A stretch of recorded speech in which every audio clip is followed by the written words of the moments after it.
할렐루야. 오늘은 1월 25일 월요일입니다. 오늘도 정신 매일 예배에 참여하시는 우리 성도님들 한 분 한 분 사랑하고 축복합니다. 다 같이 우리 사도신경을 고백하며 예배 자리로 나가겠습니다. 전능하사 천지를 만드신 하나님 아버지를 내가 믿사오며 그 외아들 우리 주 예수 그리스도를 믿사오니 이는 성령으로 잉태하사 동정녀 마리아에게 나시고 본디오 빌라도에게 고난을 받으사 십자가에 못 박혀 죽으시고 장사한 지 사흘 만에 죽은 자 가운데서 다시 살아나시며 하늘에 오르사 전능하신 하나님 우편에 앉아 계시다가 저리로서 산 자와 죽은 자를 심판하러 오시리라. 성령을 믿사오며 거룩한 공예와 성도가 서로 교통하는 것과 죄를 사하여 주시는 것과 몸이 다시 사는 것과 영원히 사는 것을 믿사옵나이다. 아멘. 찬송가 314장을 함께 찬양하겠습니다. 오늘은 엄장호 장로님 가정에서 찬양을 인도해 주시겠습니다.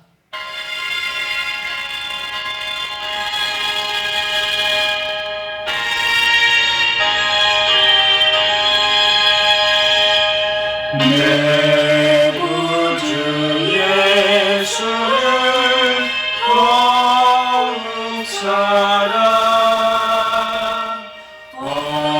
엎드려 비는 말 들으소서. 내 생정선이 내 구주 예수를 더욱 사랑 더욱 사랑 이전엔 세상 날 기뻤어도 지금 내 기쁨은 오직 예수. 다만 내비는 말 내 구주 예수를 더욱 사랑 더욱 사랑 이 세상 떠날 때 찬양하고 숨질 때 하는 말 이것일세. 다만 내비는 말 내 구주 예수를 더욱 사랑 더욱 사랑. 아멘. 다 같이 매일의 기도 드리시겠습니다. 참 평강의 주님, 오늘도 새로운 하루를 주시고 복되게 하시니 감사합니다. 하늘에 속한 자 하나님의 자녀로서의 삶을 권세로 살게 하시며 오직 하나님의 말씀을 즐거워하며 따라 살게 하심을 감사드립니다. 다윗처럼 오직 우리 주님만을 내 앞에 모시고 오직 주님만이 우리의 전부이심을 고백하는 삶이 되게 하시고 그러므로 인해 주님께서 늘 우리의 전부가 되어주심을 경험하고 누리는 삶이 되게 하옵소서. 우리의 교회와 가정을 위해 기도합니다. 일터를 위해 간구합니다. 나라와 민족들을 위해 주님의 은혜를 구합니다. 구원과 치료와 회복의 은혜를 내려주셔서 어그러진 모든 것들이 바로 세워지게 하시고 평화를 이루게 하옵소서. 이제 일상에 대한 경건의 일과를 통해서 성령의 충만, 성대의 영화를 이루게 하옵소서. 주님 사랑합니다. 언제나 자기 눈동자와 같이 우리들을 사랑하시는 주 예수 그리스도의 이름으로 기도드립니다. 아멘. 들어 읽겠습니다. 금식할 때에 너희는 외식하는 자들과 같이 슬픈 기색을 보이지 말라. 그들은 금식하는 것을 사람에게 보이려고 얼굴을 흉하게 하느니라. 내가 진실로 너희에게 이르노니 그들은 자기 상을 이미 받았느니라. 너는 금식할 때에 머리에 기름을 바르고 얼굴을 씻으라. 이는 금식하는 자로 사람에게 보이지 않고 오직 은밀한 중에 계신 내 아버지께 보이게 하려 함이라. 은밀한 중에 보시는 내 아버지께서 갚으시리라. 너희를 위하여 보물을 땅에 쌓아두지 말라. 거기는 좀과 동록이 헤하며 도둑이 구멍을 뚫고 도둑질하느니라. 오직 너희를 위하여 보물을 하늘에 쌓아두라. 거기는 좀이나 동록이 헤하지 못하며 도둑이 구멍을 뚫지도 못하고 도둑질도 못하느니라. 내 보물 있는 그곳에는 내 마음도 있느니라.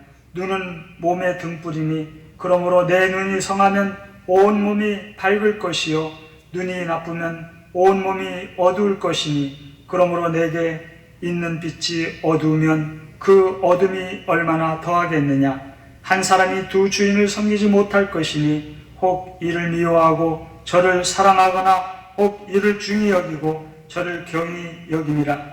너희가 하나님과 재물을 겸하여 섬기지 못하느니라. 아멘. 오늘 가정헌신에 참여해 주신 엄장호 장로님 가정, 우리 엄장호 장로님과 또 이정복 권사님, 또 자녀 엄태우 청년 사랑하고 축복합니다.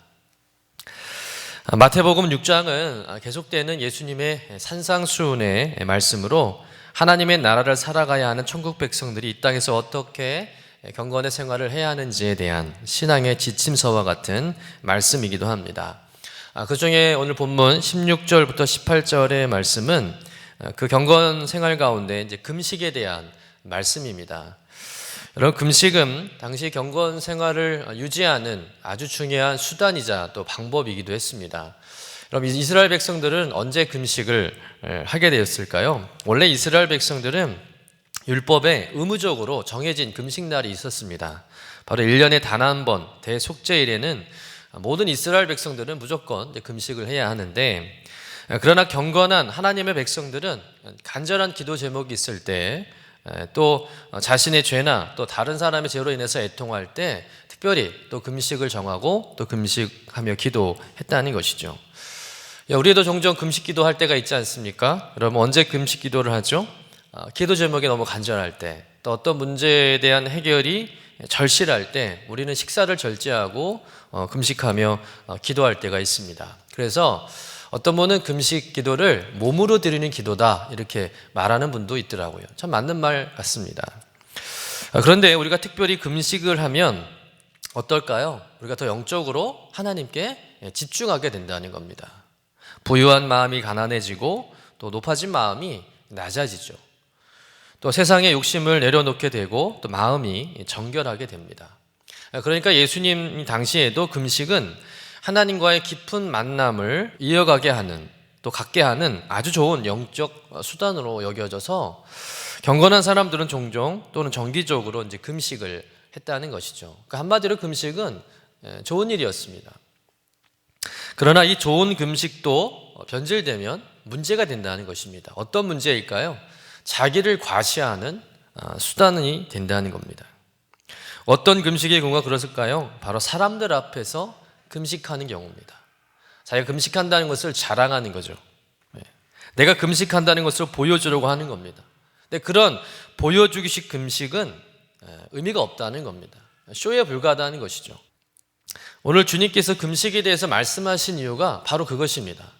여러분, 금식이 경건 생활을 목적으로 해야 하는데 자신의 신앙을 자랑하고 과시하고 또 드러내고 높이는 목적으로 사용하는 사람들이 있었다는 거예요. 오늘 본문 16절의 말씀을 우리 같이 한번 읽어보도록 하겠습니다. 시작. 금식할 때 너희는 외식하는 자들과 같이 슬픈 기색을 보이지 말라. 그들은 금식하는 것을 사람에게 보이려고 얼굴을 흉하게 하느니라. 내가 진실로 너희에게 이르노니 그들은 자기 상을 이미 받았느니라. 예수님 당시 많은 바리새인들이 자신의 경건함을 의도적으로 나타내기 위해서 이제 금식을 했다는 거예요. 여러분, 그런데 우리가 금식을 하면 일반적으로 우리의 몰골이 어떻습니까? 초췌해 보이잖아요. 식사를 못하니까 윤기도 없고 굉장히 건강해 보이지 않습니다. 하지만 이 바리새인들은 이 금식하는 것을 사람들에게 보이려고 또 과장을 한다는 것이죠. 일부러 머리도 안 감고 흉한 몰골을 하고 다니고 막 슬픈 기색을 띠고 다닌다는 겁니다. 그렇게 하는 이유가 뭐겠습니까? 사람들 앞에서 자기의 종교심을 자랑하는 거죠.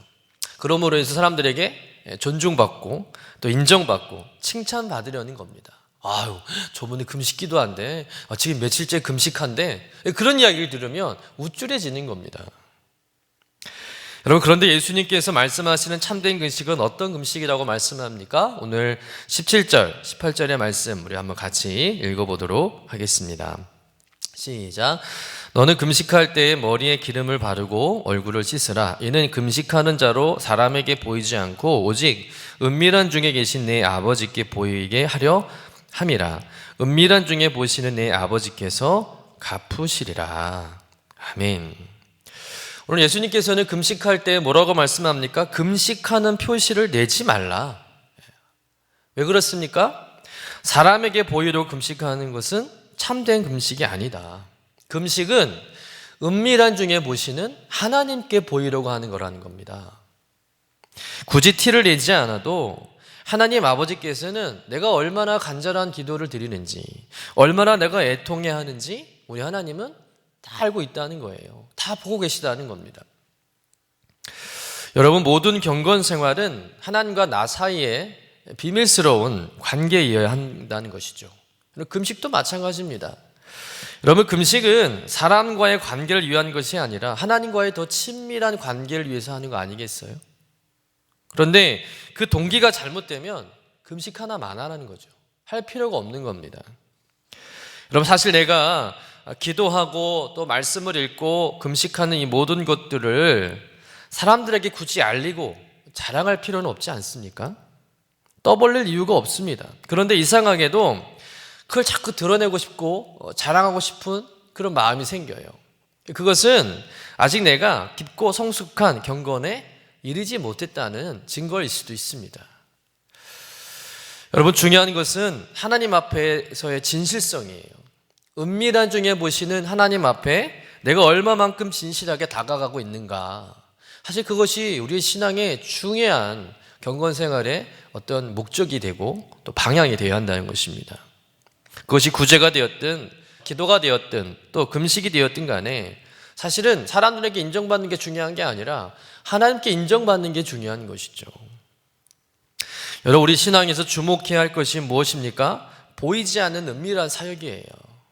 다시 말해서 비록 세상이 나를 알아주지 않아도 또 겉으로 드러나는 그런 열매가 없다 할지라도 그와 상관없이 내 마음의 중심을 보시는 그 하나님께 두는 겁니다.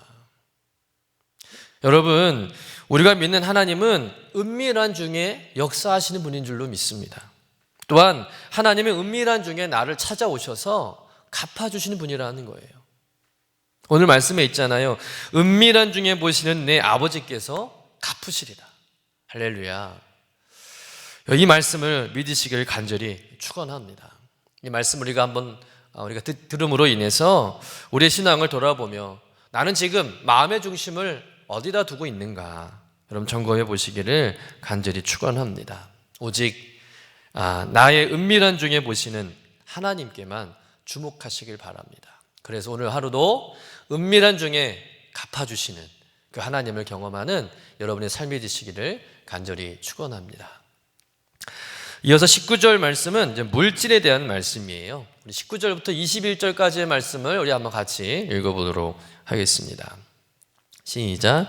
너희를 위하여 보물을 땅에 쌓아두지 말라. 거기는 좀과 등록이 해하며 도둑이 구멍을 뚫고 도둑질 하느니라. 오직 너희를 위하여 보물을 하늘에 쌓아두라. 거기는 좀이나 등록이 해하지 못하며 도둑이 구멍을 뚫지도 못하고 도둑질도 못하느니라. 내 보물이 있는 그곳에는 내 마음도 있느니라. 아멘. 여러분, 예수님은 보물을 어디에 대 쌓아두라고 말씀합니까? 땅에 쌓아두지 말고 하늘에 쌓아두어라. 왜요? 하늘에는 도둑도 없고 또 그 보물이 망가질 일도 없다는 겁니다.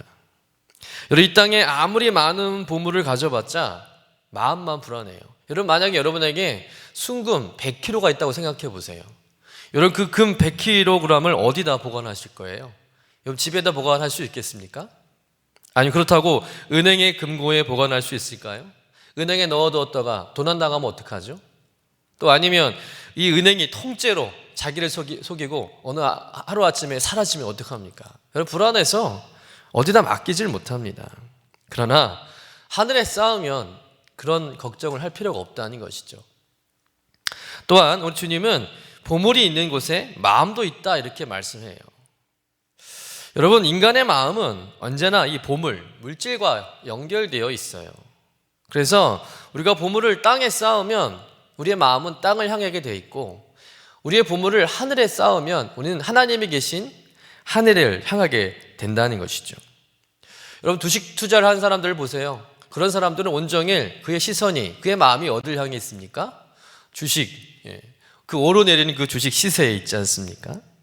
아파트를 여러 채 갖고 있는 분은 아파트 시세에 관심이 많아요. 오직 그의 관심, 그의 마음은 아파트 가격입니다. 반면에 아프리카의 가난한 아이를 위해서 구제금을 보낸 사람은 그때부터는 아프리카에서 들려오는 그 뉴스에 관심이 많아요. 마음이 거기 가 있기 때문에 그렇습니다. 여러분, 하나님의 나라를 이루는 일에 물질을 들인 사람은 하나님의 나라에 마음을 둘 수밖에 없습니다.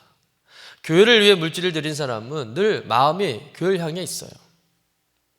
내 보물이 있는 그곳에는 내 마음도 있느니라. 어쩔 수 없는 겁니다. 우리의 재물이 가는 그곳에 우리의 마음도 있기 마련이죠. 그러면 오늘 왜 주님은 이 보물을 하늘에 쌓아두라 이렇게 말씀하실까? 또 왜 주님은 보물을 하늘에 쌓아두고 그곳에 마음을 두라 하실까? 그러면 가장 중요한 이유가 있습니다. 그것은 보물과 나와의 관계, 또 더 나아가서는 나와의 하나님의 관계가 결정되기 때문에 그렇습니다. 여러분, 당시에는 은행이 없었을 테니까 아마도 집 깊숙한 곳에 보석이나 귀금속 같은 것을 보관해 두었을 텐데, 이런 것들이 집에 있으면 어떨까요? 마음이 든든하죠. 우리 집에 이렇게 금이 있고 귀금속이 있으니까 어려움이 있을 때마다 저거를 활용하면 되잖아요. 그러니 마음이 든든한 겁니다. 오늘날로 말하자면 은행에 잔고가 많은 것과 비슷한 거죠. 여러분, 우리가 은행에 잔고가 많으면 어때요? 마음이 든든하잖아요. 때로는 그것이 우리에게 큰 의지가 되기도 합니다. 여기까지는 큰 문제가 되지 않아요. 예수 믿는 사람들이 열심히 일해서 저금하고 저축하고 보험 두고 적금 드는 게 나쁜 것은 아닙니다. 그런데 문제는 뭐냐면 이것이 점점 많아지고 또 이것이 점점 우리의 마음 가운데 커져가는 거예요. 즉 집착을 하게 되는 것이죠. 그러다 보면 나중에는 주인이 바뀌는 겁니다. 원래 이 돈의 주인은 난데 이 돈이 점점 많아지고 또 우리가 돈에 점점 집착하다 보면 우리가 돈의 노예가 되는 겁니다. 주인이 바뀌어버리는 거예요. 돈이 주인이 되고 돈이 신이 되는 것이죠. 24절 말씀이 그 말씀입니다. 우리 24절의 말씀을 우리 한번 같이 읽어보도록 하겠습니다. 시작. 한 사람이 두 주인을 섬기지 못할 것이니 혹 이를 미워하고 저를 사랑하거나 혹 이를 중히 여기고 저를 경히 여김이라. 너희가 하나님과 재물을 겸하여 섬기지 못하느니라. 이 말씀에서 이 재물에 쓰여진 이 원어를 보면 맘몬이라는 단어를 쓰고 있습니다. 여러분, 맘몬 들어보셨죠? 바로 신을 말해요. 신화, 우상을 말하는 겁니다. 즉 재물이, 돈이, 물질이 신이 됐다는 것이죠. 여러분, 재물 그 자체는 악한 것은 아니에요. 또 재물이 있어야 우리가 필요한 그런 삶의 수단을 이어갈 수 있습니다. 또 재물이 있어야 우리가 선한 일을 할 수 있는 것이죠. 그러나 이 재물이 종종 잘못되면 신이 되어 버린다는 거예요. 그래서 인간을 지배하는 어떤 강력한 힘을 갖게 된다는 것이죠. 이런 돈이 신적인 존재가 되니까 이 인간이 돈의 지배를 당하는 겁니다. 그래서 돈이 되는 일이라면 수단과 방법을 가리지 않고 더 잔고를 늘리기 위해서 더 애를 쓰고 때로는 무리수를 두기도 한다는 것이죠. 잘못된 일에 투자를 하기도 하고 또 투기하는 데 돈을 사용하기도 한다는 겁니다. 왜? 돈을 더 늘리기 위해서. 그러다 보면 어느새 내가 돈을 섬기고 있는 것을 발견하게 되는 것이죠. 돈이 내 인생의 주인이 되어버린 겁니다. 그래서 보물을 땅에 쌓아두면 하나님 대신에 누굴 섬기게 되는 걸까요? 보물을 섬기게 되는 거예요. 보물이 주인이 되는 지경에 이르게 되는 것이죠. 그러면서 자연스럽게 하나님과는 멀어지게 되는 겁니다. 여러분, 원래 내 인생의 주인은 누구이십니까? 하나님이잖아요. 하나님이 내 인생의 주인인 줄로 믿습니다. 그분이 내 인생에 필요한 모든 것들을 공급해 주시는 분인데, 돈이 내 인생의 주인이 되니까 인간은 하나님과 돈을 동시에 주인으로 섬길 수 없고 오히려 돈이 하나님의 자리에 올라앉게 되는 것이죠. 그러나 반대로 보물을 하늘에 쌓아둔다는 것은 무슨 뜻이겠어요? 반대의 개념이에요. 하나님을 내 삶의 주인으로 인정하고 고백한다는 겁니다. 그분만이 내 삶에 필요한 것들을 공급해 주시는 분이라는 것을 믿고 하나님을 의존하겠다는 그런 결심이라는 뜻이죠. 여러분, 재물을 또 보물을 어디다 두느냐에 따라서 내 삶의 주인이 달라지고 결정된다는 거예요. 여러분, 인간의 마음은 절대 나눌 수가 없어요.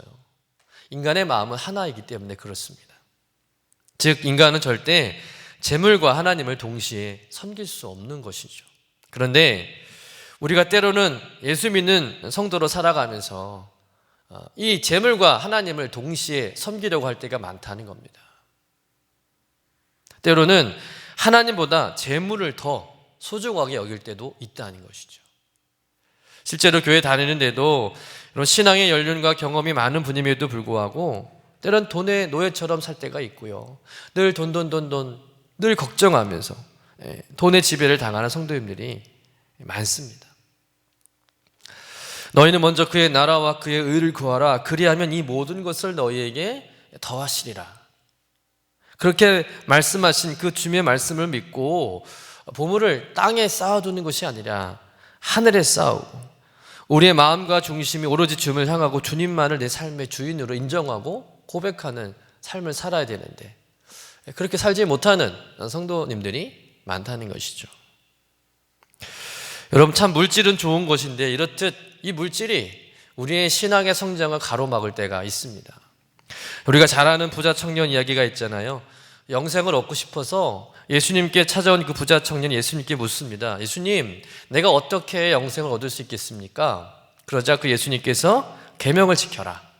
그랬더니 그 청년이 계명은 어렸을 때부터 잘 지켰습니다. 그렇게 얘기를 하는 거예요. 참 대단한 청년이죠.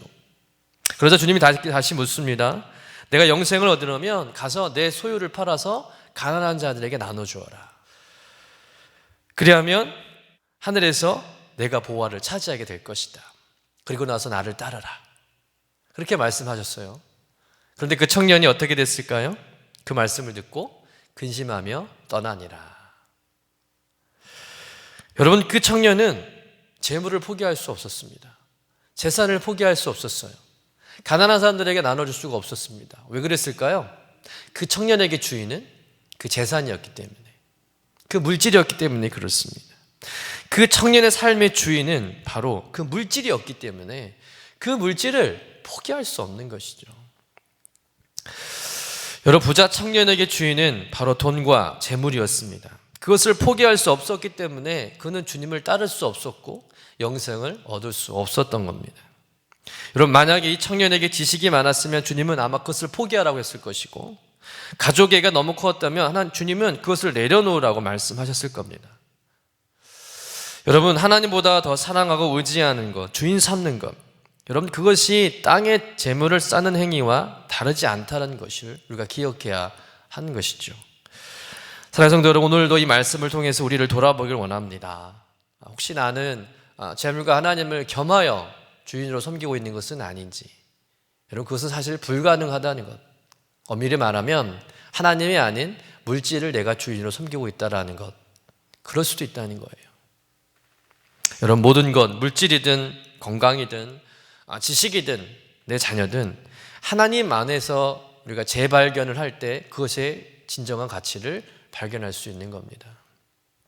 오늘 하루 난 하나님만 섬기리라, 하나님이 내 삶의 주인이라 라는 것을 우리가 고백하고 인정하면서 오직 하나님을 내 삶의 유일한 주인으로 삼으시고 여러분의 보물을 하늘에 쌓아두며 살아가는 여러분의 삶이 되시기를 주님의 이름으로 간절히 축원합니다. 기도하겠습니다. 주님, 눈에 보이는 것에 집착하지 않게 하시고 중심을 주님께 드리는 일에 애쓰는 진실한 성도가 되게 하여 주옵소서. 사람들에게 보이려는 신앙이 아니라 주님과 더 가까워지는 친밀한 사랑, 친밀한 관계에 더 관심을 갖게 하시고 은밀한 종에 갚으시는 하나님을 날마다 경험하게 하여 주옵소서. 늘 감사와 겸손함으로 썩지 않을 보물을 하늘에 쌓게 하시고 공허한 땅의 것을 붙잡고 움켜쥐고 사랑하는 것이 아니라 늘 하나님께 올려드리게 하시고 세상과 이웃을 섬기는 기쁨을 누리게 하여 주옵소서. 오늘도 우리에게 필요한 모든 것을 더해주시는 하나님만 주인 삼고 살아가게 하여 주옵소서. 감사드리며 거룩하신 예수님의 이름으로 기도드립니다. 아멘.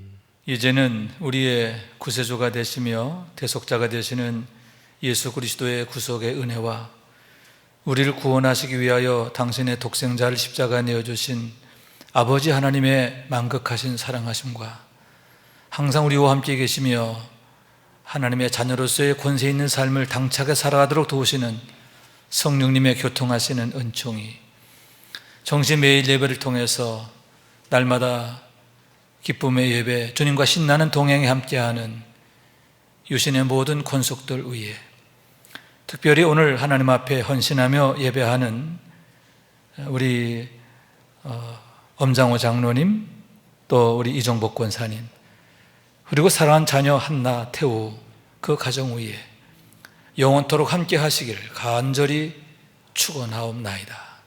아멘.